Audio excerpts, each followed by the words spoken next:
Salut à tous, on est de retour et on est de retour pour parler sécurité. Alors, sujet ultra large finalement que l'ensemble du business de la sécurité. On va voir ça avec Richard Wehardt qui est avec nous. Salut Richard. Bonjour. Fondateur donc de Barken, groupe Barken. Groupe Barken, tout à fait. Oui. Oui, mais forcément le nom est particulier. Tu me racontes ce que ça veut dire? Alors en anglais, le nom Bark veut dire écorce qui protège. Et le choix du nom a été un processus assez compliqué avec plusieurs, on va dire plusieurs paramètres de choix. Évidemment, un, la protection juridique, qui était un des sujets. Deux, les occurrences numériques, une capacité à se retrouver facilement sur Internet, qui était important pour nous. À se retrouver sur la première page des moteurs de recherche. Et puis troisièmement, le sens profond du mot écorce, protection. Je parle quand même pas trop mal anglais. Franchement, je savais pas que Bark, ça voulait dire écorce. Et enfin, il y a que toi qui sais que ça porte cette vertu-là, en fait, ce nom. C'est réel et on en parle à chaque fois sur notre site internet et sur l'ensemble de nos présentations du fait que le mot Bark en anglais veut dire écorce protectrice. Et c'était important pour nous d'avoir un nom qui était plus large que le mot sécurité pour nous offrir la flexibilité nécessaire dans les années à venir pour faire peut-être autre chose que la... Est-ce que c'est lié à la façon, parce que c'est intéressant, je ne veux pas dire de bêtises, au départ tu es banquier d'affaires, tu travailles dans le M&A, etc. Et Barken, tu vas faire du build-up avec Barken. Tout à fait. Donc ça veut dire qu'en gros, toi-même, tu ne savais pas trop où tu allais aller, en fait, où le build-up allait t'emmener en fonction des opportunités que tu allais croiser? Alors, la vision à long terme, elle est extrêmement claire depuis le début. Après, les chemins pour y arriver sont divers et variés et sont extrêmement opportunistes puisqu'on fait de la croissance externe. Ça, c'est inhérent à la croissance externe. Néanmoins, l'idée de créer un acteur leader français avec des capitaux français de la sécurité a été claire dès le démarrage.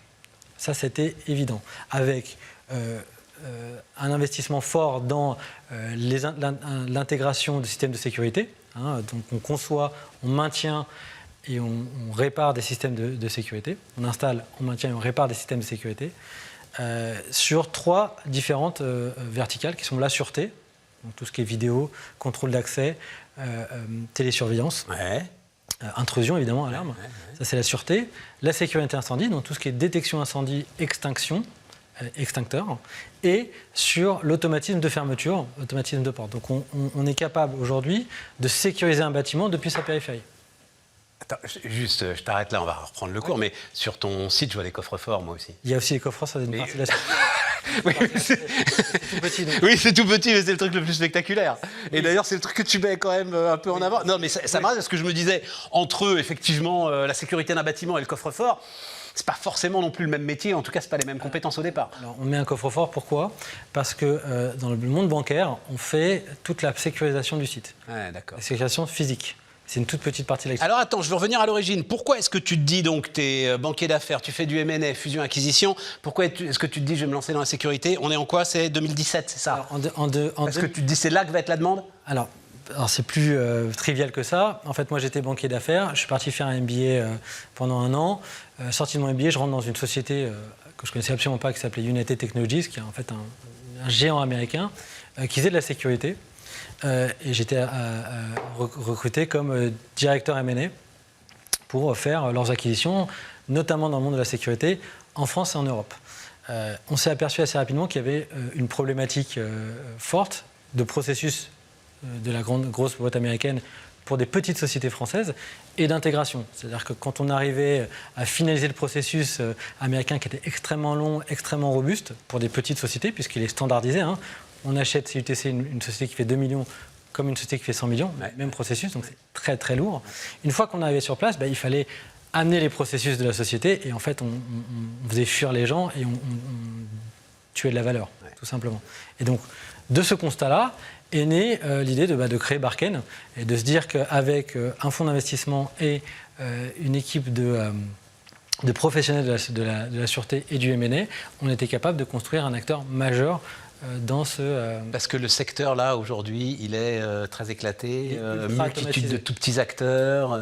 Si on prend le marché des intégrateurs de solutions de sécurité aujourd'hui, c'est à peu près 3 milliards d'euros de chiffre d'affaires par an. 30% du marché est capturé par 6 acteurs et 70% par plus de 500 acteurs. Donc on a une atomisation, on a une profondeur de marché quand on veut faire un considérable. qui est considérable. Voilà. Et comme tu le dis, t'as pas ce que tu appelles toi, les agents de sécurité, t'as pas été dans le people, t'es pas sur ce que tu appelles le gardiennage, etc. On ne fait pas de gardiennage. Nous, ce qu'on fait, c'est qu'on conçoit une solution de sécurité.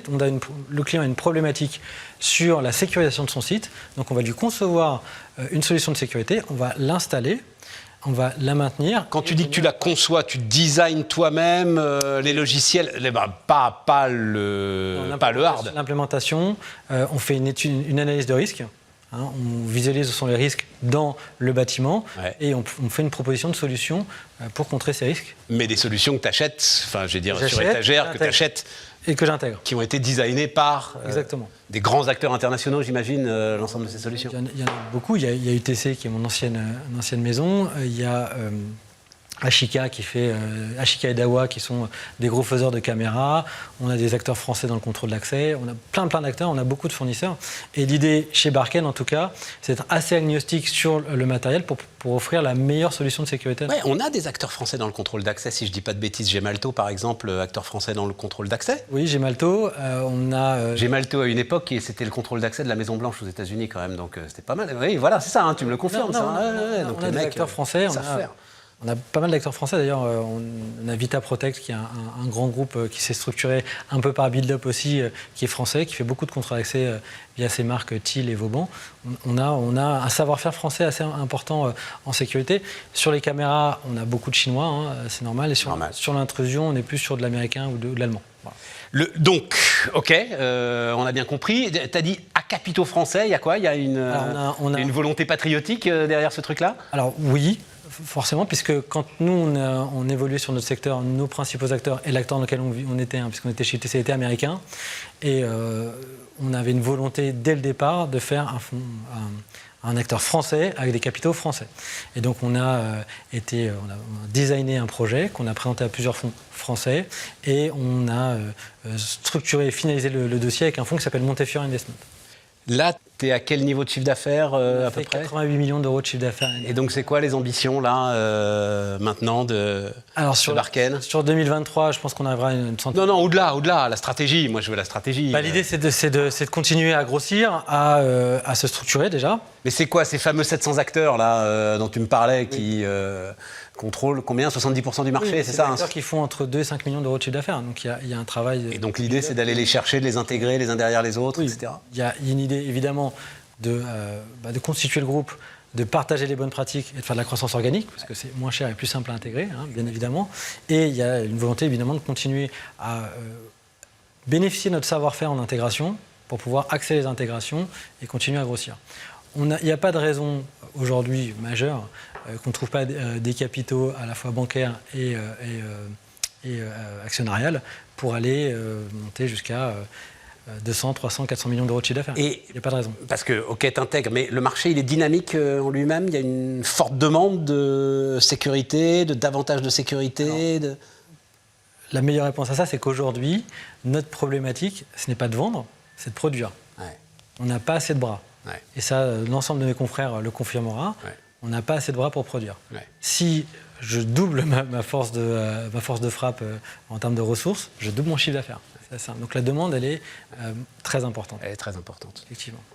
Ça correspond à quoi ? Juste à un manque d'équipement et donc à un marché qui... Un renouvellement des équipements, un marché qui devient de plus en plus, on va dire, intelligent, avec de l'IA, de plus en plus de caméras qui font de plus en plus de choses.